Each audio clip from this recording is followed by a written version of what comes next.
사도행전 16장 24절부터 26절까지 말씀을 제가 봉독해 드리겠습니다. 그가 이러한 명령을 받아 그들을 깊은 옥에 가두고 그 발을 착고에 든든히 채웠더니 한밤중에 바울과 실라가 기도하고 하나님을 찬송하며 죄수들이 듣더라. 이에 갑자기 큰 지진이 나서 옥터가 움직이고 문이 곧 다 열리며 모든 사람의 매인 것이 다 벗어진지라. 아멘. 여러분, 프랑스 올림픽이 얼마 전에 끝났습니다.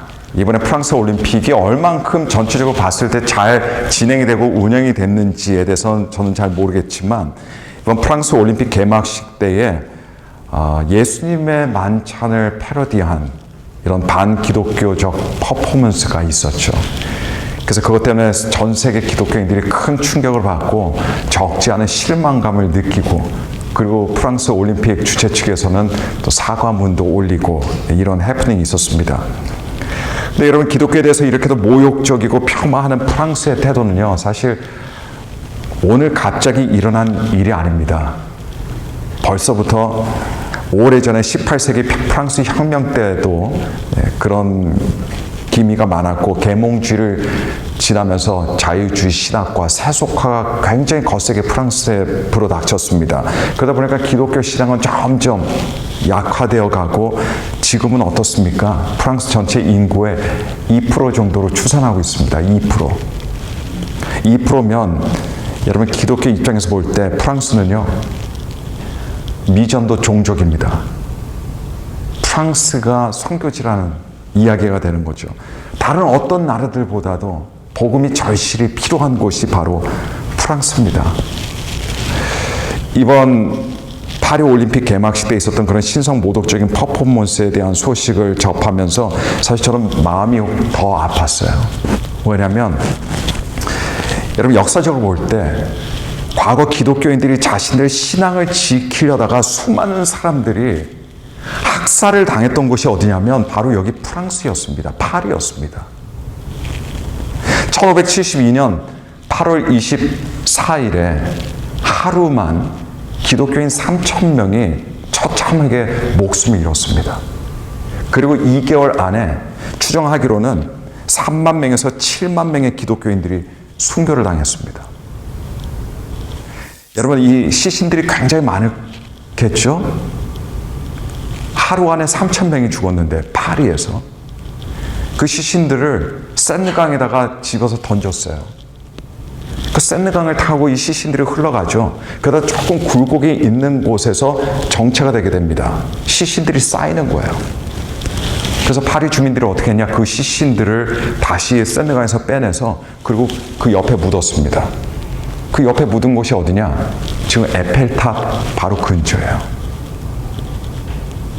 그래서 다른 사람들은, 기독교 역사를 모르는 사람들은 에펠탑 보면 와, 프랑스의 상징물로 이렇게 보시겠지만, 기독교 역사를 아는 사람들은요, 에펠탑 보면 거기 얼마나 많은 기독교인들이 묻혀 있는지 참 슬픈 마음 가누기가 쉽지가 않습니다. 근데 거기만 또 묻은 게 아닐 거잖아요. 왜냐면 파리 전체에서 막 사람들을 죽였거든요. 기독교인들을. 기독교 신앙 때문에. 그래서 군데 많은 시신들을 묻은 곳이 있는데, 또 그 중에 하나가 또 어디냐면 에펠탑 말고도 지금 루브르 박물관 있는데 바로 그 근처가 또 많은 기독교인들이 묻혔던 매장지입니다. 이런 걸 생각하면서 이 프랑스 올림픽을 볼 때 마음이 더 아팠어요. 자기 신앙을 지키기 위해서 예수님 신앙 때문에 그렇게 수많은 피가 뿌려지고 수많은 목숨들이 거기서 순교를 당했는데도, 하지만 그 이후에 지금 계속해서 프랑스 안에는 반기독교적인 이런 분위기가 심상치 않습니다. 프랑스에서 여러분, 예수님의 만찬에 대한 이런 패러디를 했는데, 프랑스 사람들은 절대로 이슬람교나 뭐 불교 이런 거에 대해서 그런 거 하지 않아요. 오직 기독교만 가지고 그럽니다. 이번 프랑스 올림픽을 보면서 또 다행히 좀 위로를 얻었던 게, 프랑스 올림픽 보니까 선수들 있잖아요. 기독교 신앙을 가진 선수들이 뭐 프랑스 역사를 알고 거기 갔는지 안 갔는지는 모르겠지만, 선수들이 메달을 딸 때마다 기도하는 모습, 그리고 아예 조그만 사인을 준비했어요. 예수님이 구주다라는 이런 종류의 사인을 준비해서 자기가 매달다면 다른 사람들은 자기 국기를 들고 막 그렇게 하겠지만 그 기독교인들은 그거를 들고 전 세계 사람들이 볼 수 있도록 하는 그런 모습들을 보면서 위로를 많이 얻었습니다. 그리고 또 운동 끝나고 나서 시합 끝나고 나서 파리 시내 나가서 전도하는 그런 선수들도 있었습니다. 자, 이런 게 바로 우리 기독교의 희망이 아닐까 전 그렇게 생각해 봅니다. 프랑스는 어쨌든 절실한 선교지입니다. 우리의 기도가 많이 필요한 곳입니다.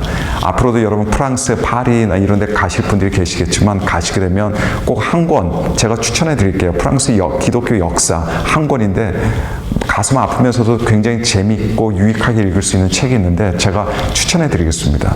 그걸 먼저 읽으시고 프랑스 가시게 되면 프랑스 여행이 단순히 파리의 예술 문화를 관광하고 파리의 어떤 그 시내를 관광하는 여행만 될 뿐 아니라 일종의 여러분 성지 순례 같은 그런 마음으로 파리를 가실 수 있습니다. 파리를 위해서 여러분 생각나실 때 여러분 기도 부탁드리겠습니다. 근데 여러분 사실 프랑스뿐만 아니라 사실 세계 기독교 역사가 바로 핍박의 역사입니다. 핍박이 없던 곳이 없었어요. 모두가 많은 사람들이 피를 흘렸습니다. 흘려야만 했습니다.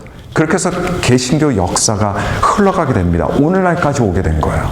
아마 기독교 핍박이 없었던 나라는 기독교가 아예 안 들어가 있는 나라라든가 그리고 미국밖에 없을 거예요. 미국은 핍박이 없었습니다. 왜냐하면 처음부터 기독교 신앙으로 세워진 나라가 미국이기 때문에 그래요. 하지만 미국이 지금 어떻습니까? 핍박이 없던 곳이었음에도 불구하고 지금은 점점 반기독교적인 정서를 가지고 세속화되어서 기독교와는 거의 상관없는 나라처럼 점점 변해가는 걸 볼 때 여러분 미국도 우리가 위해서 기도를 많이 해야 될 줄로 믿습니다. 여러분 1세기 때 사도 바울이 복음을 들고 갈 때도 마찬가지였습니다. 어디를 가도 꼭 뭐가 있었냐? 핍박이 있었습니다. 박해가 있었습니다. 자, 빌립보에 도착했던 바울의 일행은 그곳에서 예수님의 이름으로 귀신 들린 여종에게서 귀신을 내쫓아 줬습니다. 얼마나 좋은 일입니까? 얼마나 경사입니까? 그러나 돈에 영혼을 팔아버린 사람들 어딜 가도 다 있는데 이 세상 사람들이 더 이상 그 여종을 통해서 돈을 벌 수 없게 되니까 이 사도 바울과 일행을 악의적이고 거짓으로 당국에 고발하게 되죠. 그리고 그 결과 바울과 실라 이 두 사람이 감옥에 갇히게 됩니다.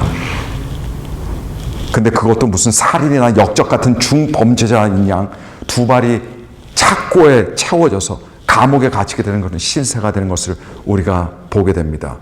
여러분 바울과 실라가 감옥에 던져지는 내용 오늘 본문 24절에 나오는데 여러분 24절 말씀 다시 한번 우리 함께 보겠습니다. 거기 보니까 그가 여기서 간수입니다. 그가 이러한 명령을 받아 그들 깊은 옥에 가두고 그 발을 착고에 든든히 채웠더니 여러분 바울과 실라의 상황과 처지를 잘 파악하기 위해서 이 구절 안에 우리가 눈여겨보아야 할 작은 단어들이 있습니다. 이 작은 단어들 놓치지 않을 때 우리는 바울과 실라의 상황을 좀 더 분명하게, 좀 더 선명하게 우리가 이해할 수가 있는 겁니다. 그래서 제가 몇 가지 단어만 소개해 드립니다. 첫 번째 단어는 깊은이라는 단어예요. 깊은. 자, 이들이 옥에 갇혔습니다. 근데 옥 어디에 갇혔냐라고 할 때 그냥 옥이 아니라 성경 깊은 옥에 갇혔다라고 이렇게 설명하고 있습니다. 자, 이 깊은이라는 단어를 염두에 두시면서 두 번째 단어를 보실까요? 두 번째 단어는 든든히라는 단어예요. 든든히.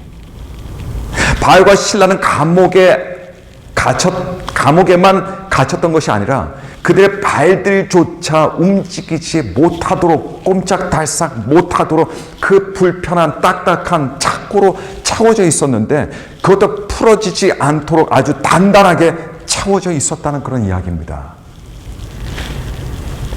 여러분 여기서 깊은, 든든히 이 단어들이 바울과 신라의 상황과 그들의 처지를 잘 알려주고 있는데 그만큼 그들의 상황과 처지가 어떻다는 이야기입니까? 굉장히 부당하고 힘들고 고통스럽고 절망적이다라는 얘기예요. 절망적이다. 근데 다음 구절에 또 다른 하나만 더 보도록 하겠습니다. 25절 말씀 보니까 한밤중에 바울과 신라가 기도하고 하나님을 찬송하며 죄수들이 듣더라. 자, 여기서 가장 첫 단어가 무엇입니까? 첫 단어가 한밤중에요. 한밤중에. 여러분, 물론 한밤중에라는 말은 시간적으로 늦은 밤 시간을 이야기하는 거겠죠. 하지만 바울과 신라에게 있어서 시간만 한밤중이 아니에요. 그 순간 자체가 심적으로, 심리적으로 굉장히 어둡고 캄캄한 상황입니다. 바울과 신라 이 선량한 두 사람들은 여기서 여러분 처음으로 감옥이라는 곳에 갇히게 되는데 아무 죄도 없이 갇히게 되죠. 한밤중이라는 말이 딱 이들의 마음의 상황, 이들의 처지를 굉장히 잘 표현해주고 있는 단어라고 생각합니다. 그래서 바울과 신라가 둘 다 한밤중에, 캄캄한 밤중에 깊은 옥에 그들의 발에 착고가 아주 든든히 채워진 채 꼼짝달싹 못하고 거기에 갇혀있게 되는 겁니다. 여러분, 이 순간에 그들이 할 수 있는 게 뭐가 있겠어요? 아무것도 없는 듯이 보입니다. 이들의 상황은 최악의 상황입니다. 최악의 상황. 근데 이때 바울과 신라가 비록 깊은 옥에 갇힌 데다가 발에는 착고까지 채워져 있는 그 한밤중에 이들이 한 게 있어요.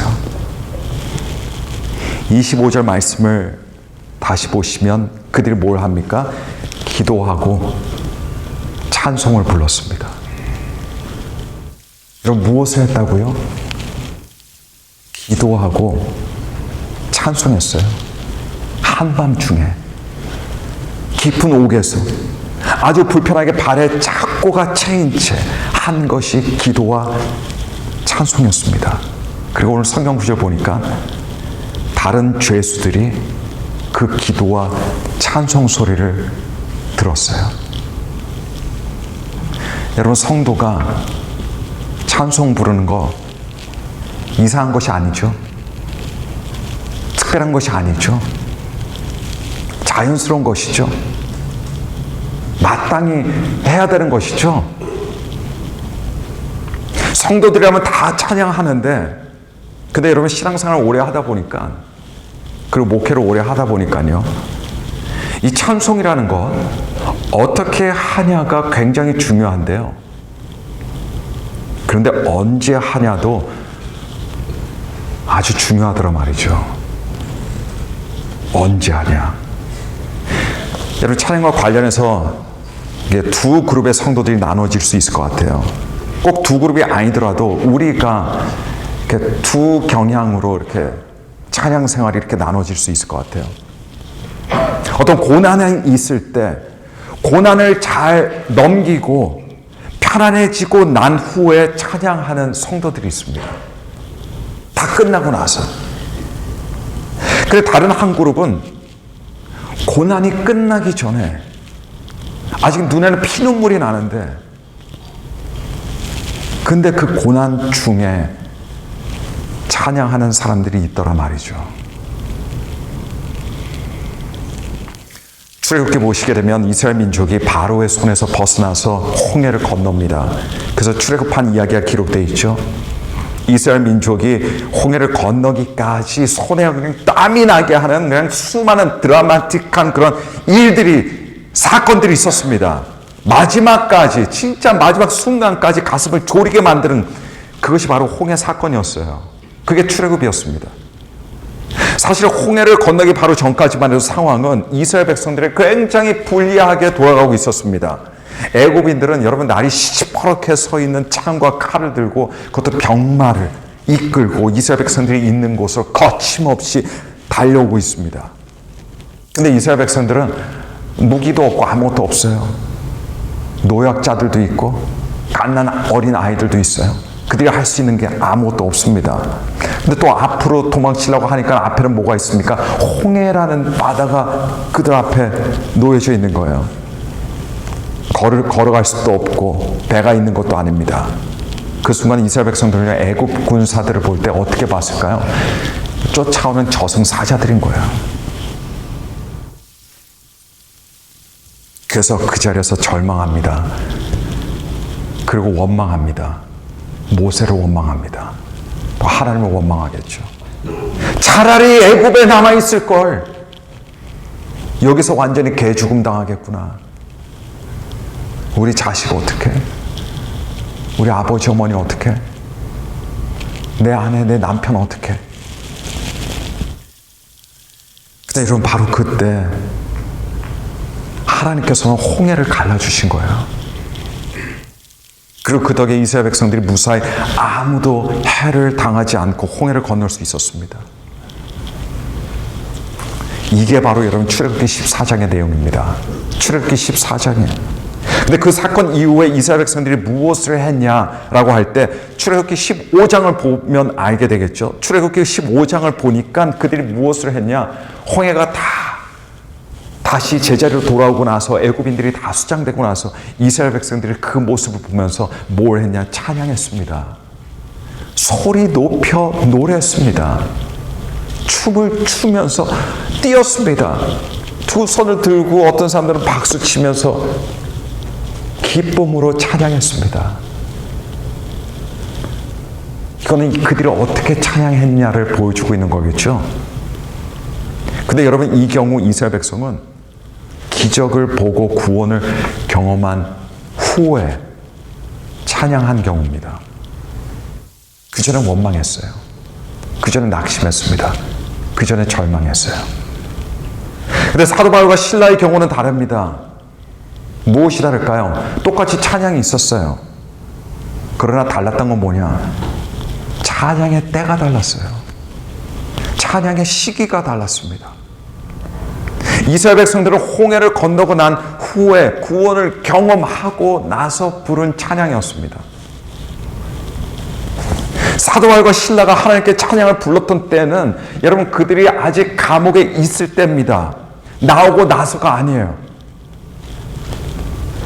사도 바울과 실라가 하나님을 찬양했던 시간은 그들이 기적을 체험하고 하나님의 구원을 경험하고 난 후가 아니었습니다.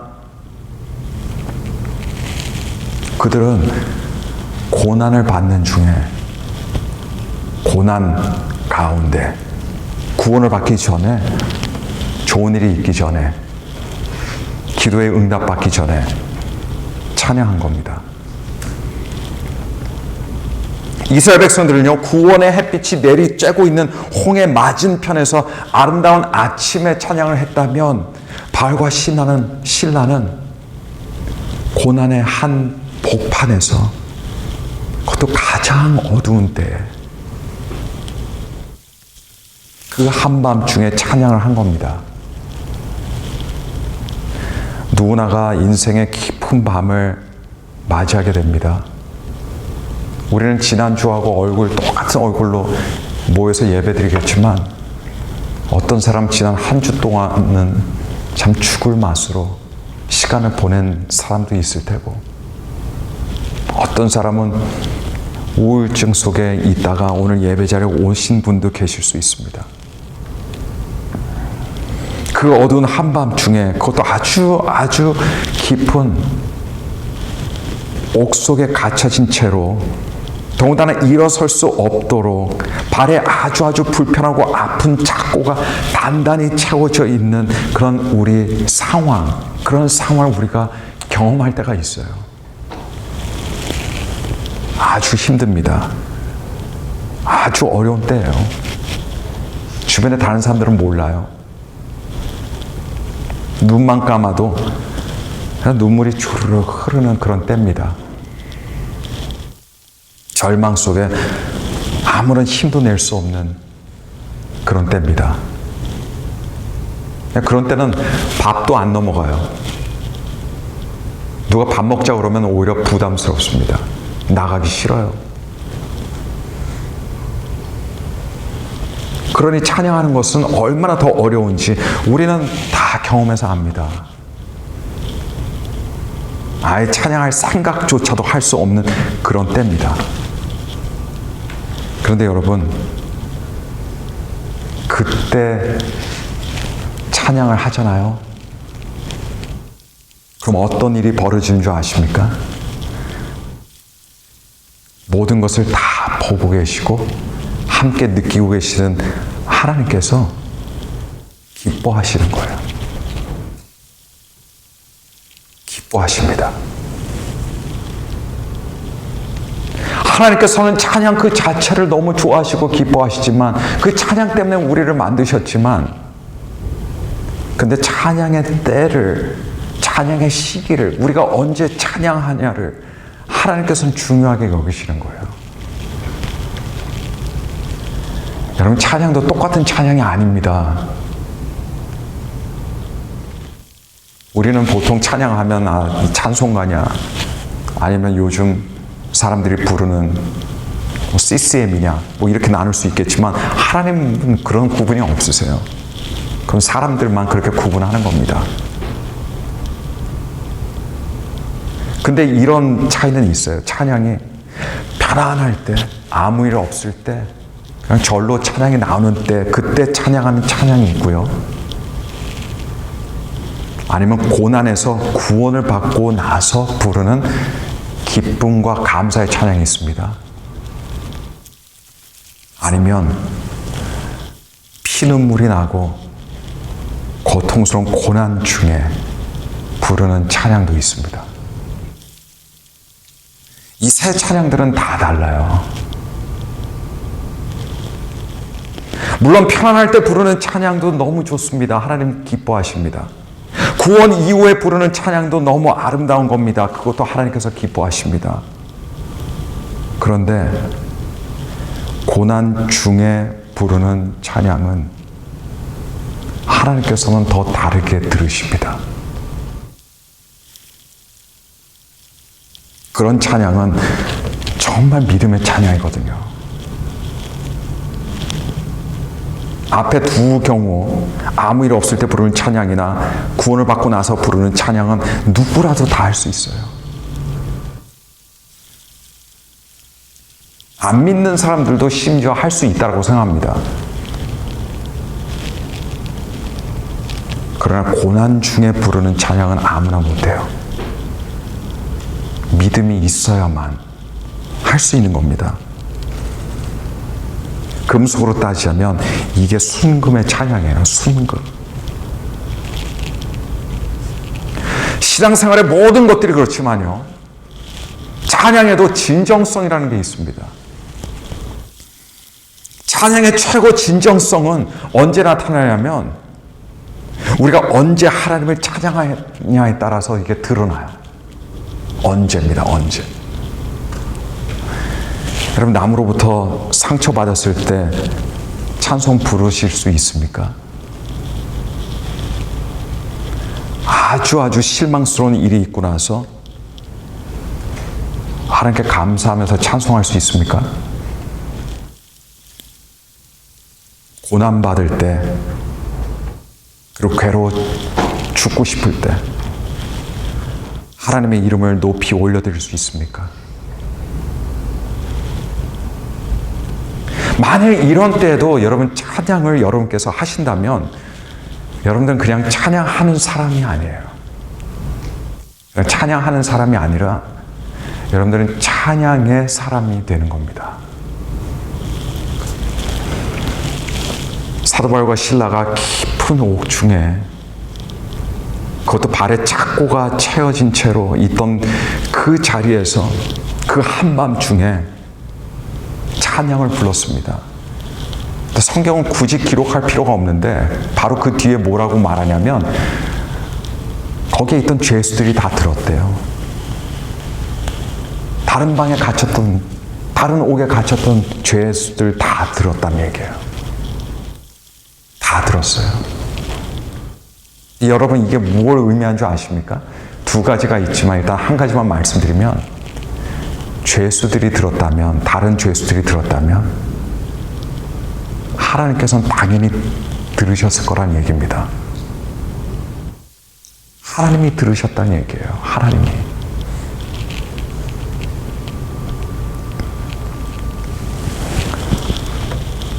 여러분, 우리가 좀 전에 함께 봤지만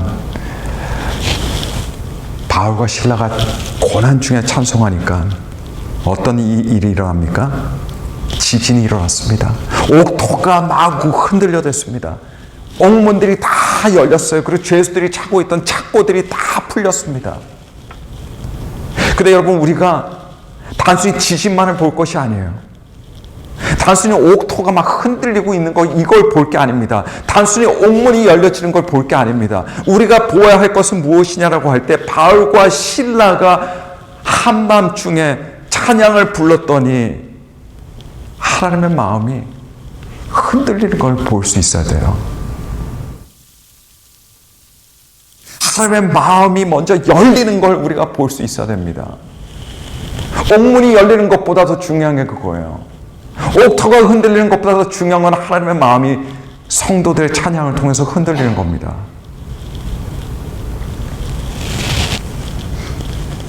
그래서 옥토가 흔들리기 전에 하나님의 마음이 먼저 찬양으로 흔들렸습니다. 옥문이 열리기 전에 하나님의 능력의 팔이 그들을 향해서 먼저 활짝 열려진 것을 우리 성도들은 그걸 볼 수 있어야 됩니다. 사도 바울과 실라가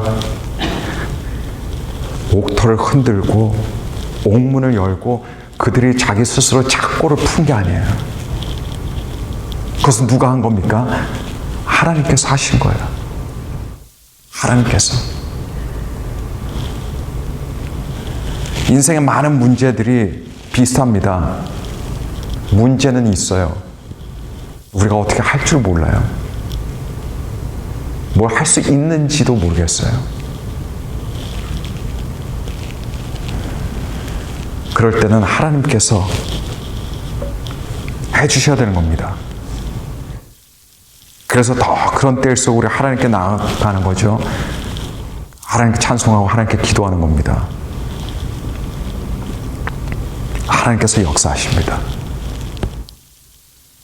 우리 하나님께 맡겨드리면 우리 마음이 평안해지고 하나님의 뜻을 발견할 수 있게 돼요. 왜냐하면 평안한 마음에서만 하나님의 뜻을 발견할 수 있어요. 마음이 불편하고 어렵고 아프고 불평과 불만과 원망과 슬픔과 상실감, 좌절감 가득 차 있으면 하나님의 뜻을 발견할 수 없습니다. 그러나 하나님께 다 맡겨드리면 우리는 하나님의 음성을 들을 수 있게 됩니다. 하나님의 뜻을 발견할 수 있게 돼요. 그래, 여러분, 이 바울과 실라가 이런 모든 것들을 언제 경험했습니까? 하나님께서 언제 역사하셨습니까? 하나님께서 언제 일하셨습니까? 바로 그들이 깊은 오간에 갇혔을 때, 발에 착고가 차여져 있을 때, 깊은 한밤중에 그들이 기도하고 찬송했더니 하나님께서 나서 주신 겁니다. 유다 왕 여호사밧 때에 모압과 암몬 자손과 또 세일산 사람들이 연합해서 유다를 침입했습니다. 침입한 쪽은 항상 자신감을 가지고 침입할 수밖에 없어요. 그렇게 침투하는 겁니다. 러시아가 우크라이나를 침략할 때 우리가 할 수 있을까? 뭐 이런 생각으로 침략했습니까? 아예 전쟁이라고 보지도 않고 침략했습니다. 그래서 며칠 만에 다 우크라이나를 잡아먹을 듯이 일종의 작전이라는, 전쟁이라는 말은 최근에 러시아가 쓰기 시작한 거고요. 여기 마찬가지예요. 모압과 암몬 자손과 세일산 사람들은 자신감을 가지고 함께 연합했으니까, 뭉쳤으니까, 수적으로 유다 군대보다 훨씬 월등했으니까, 그리고 이들은 이미 준비를 다 마치고 쳐들어온 겁니다. 유다 자손들은 준비할 시간도 없었습니다. 군사를 동원할 수도 없었어요. 여호사밧 왕은 이미 딱 판단이 되는 거죠. 우리 힘으로 막을 수 없다. 우리 힘으로는 절대로 안 된다. 그래서 여호사밧 왕이 무엇을 합니까? 하나님께 얼굴을 향하고 간절히 간구했습니다. 그러자 하나님의 신이 성령께서 야하시엘이라는 사람에게 임해서 유다의 승리를 약속하셨습니다. 여호사밧 왕이 이 하나님의 약속을 듣고 전쟁에 나가게 되죠. 어떻게 나갔습니까? 성가대를 조직해서 나갔어요. 성가대를. 근데 성가대를 조직한 것도 모자라서 최전선의 가장 선두에 성가대를 먼저 서게 한 겁니다. 거기서 뭐 한 거냐? 거기서 칼 들고 화살 쏜 게 아니라 거기서 하나님을 찬양케 했습니다. 그리고 군사들은 다 그 뒤에 있었어요. 성가대가 저기 적군들 앞에서 찬양을 하니까 그 순간에 하나님께서 친히 오셔서 싸우시기 시작하신 겁니다. 암몬과 모압 연합군을 완전히 괴멸시켜 버리셨습니다. 여러분, 여호사밧 왕도요, 승리하고 나서 성가대를 만든 게 아니에요. 보통은 승리하고 나서 성가대를 만들었겠죠. 전쟁 전에 성가대를 만들었습니다. 싸우기 전에 먼저 그들로 하여금 큰 소리로 하나님을 찬양했습니다. 여러분, 하나님께서는 성도들의 기도를 들어주십니다. 그리고 하나님께서 성도들의 찬양을 듣고 그리고 움직이십니다. 그리고 기뻐하십니다. 여러분, 생각해 보세요. 우리가 기도할 때 보면 하나님께서 꼭 기뻐하는 기도만 하지 않을 거 아니에요. 우리 정욕에, 우리 잘못된 생각에, 잘못된 마음에 하는 기도들도 많을 거 아닙니까? 그래서 이기적인 기도들, 하나님과 전혀 상관없는 기도들, 그냥 나만 잘 되게 해달라는 기도 많이 할 거 아니에요. 그런 기도 제목 들으면, 그런 기도 소리를 들으면 뭐 하나님께서 그렇게 기분 좋아하시지 않으실 것 같아요. 다 들어주시겠지만, 그래도 야, 너가 기도를 하니까 그래도 좋다. 근데 찬양은 다를 거 아닙니까? 찬양의 가사들 보면 다 나를 위한 찬양의 가사들이 있습니까? 하나님께 올려드리는 내용의 찬양들이잖아요.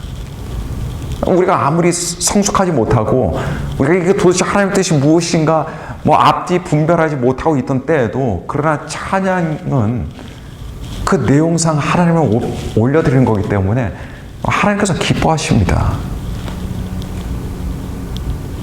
그리고 찬양을 들으시면 하나님 마음이 열리시고 능력의 발이 열리고 하나님께서 움직이십니다. 그래서 여러분, 우리가 기도만 강조할 게 아니에요. 기도와 찬양은 같이 갑니다. 기도와 찬양은 같이 가는 거예요.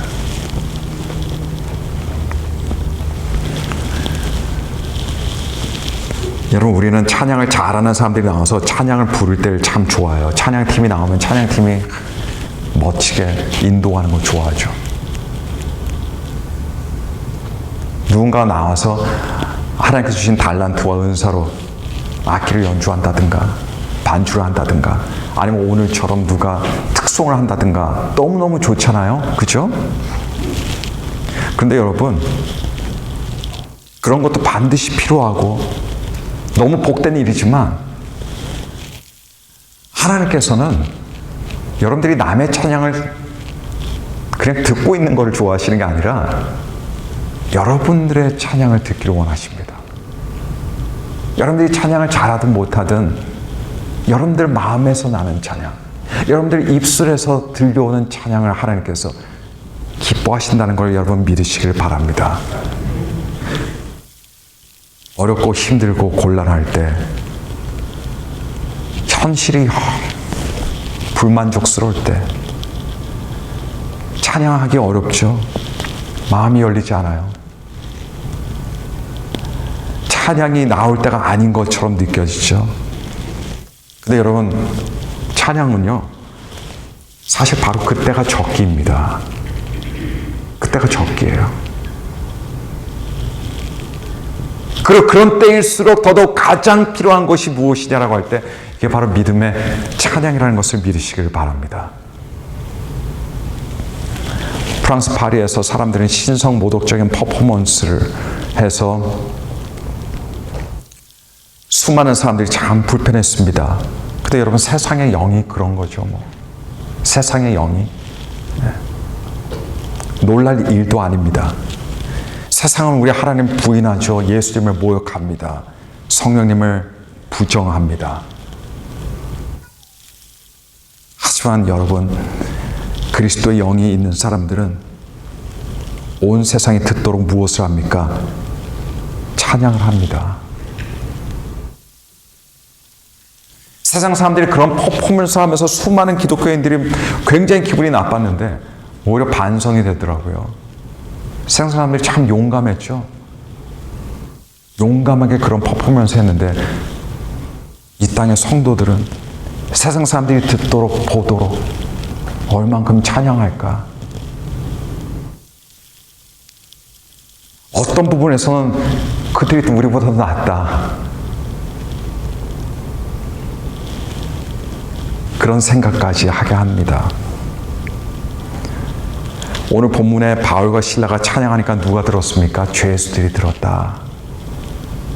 중요한 건 하나님께서 들으셨다는 걸 내포하고 있지만 동시에 두 번째 뭐냐면요, 우리의 찬양 소리를 하나님만 들으시는 게 아니라 세상 사람들이 듣습니다. 우리가 찬양을 한다면. 그리고 우리의 찬양 소리가 세상에까지 퍼지기를 간절히 바랍니다. 복음을 전하는 거 어려워요. 길거리에 나가서 복음 전하는 거 어려워요. 사람들이 이미 다 알고 있다는 듯이 무시해버립니다. 그럼 우리가 정말 진정성 있는 찬양을 부르고 찬양의 삶을 살 때, 그리고 주변의 사람이 그 찬양을 들으면 찬양을 듣는 게 아니라 우리를 보는 거거든요. 나도 저런 노래가 있는 삶이 되면 좋겠다. 그렇게 해서 예수님에 대해서 알게 되고 알기를 원하고 주님께로 나오게 됩니다. 여러분, 성도가 찬양할 때 여러분 잘 안 들리실 수도 있어요. 천군 천사가 함께 찬양합니다. 여러분들이 찬양할 때, 혼자 찬양할 때 혼자 찬양하는 게 아니에요. 천군 천사가 같이 찬양합니다. 누군가가 너무 좋은 노래를 하잖아요. 여러분 잘 알아요? 여러분도 속에서 그걸 같이 따라 부르는 거예요. 천군 천사가 그토록 아름다운 찬양이 울려 퍼지는데 가만히 있을 수 있습니까? 같이 찬양할 수밖에 없어요. 그 찬양이 하늘에 울려 퍼집니다. 그리고 성도가 찬양할 때 악의 권세가 흔들립니다. 악의 괴율이 소용이 없어집니다. 사람들 안에서 역사하는 악령이 떠납니다. 사탄의 괴계가 무너질 줄로 믿습니다.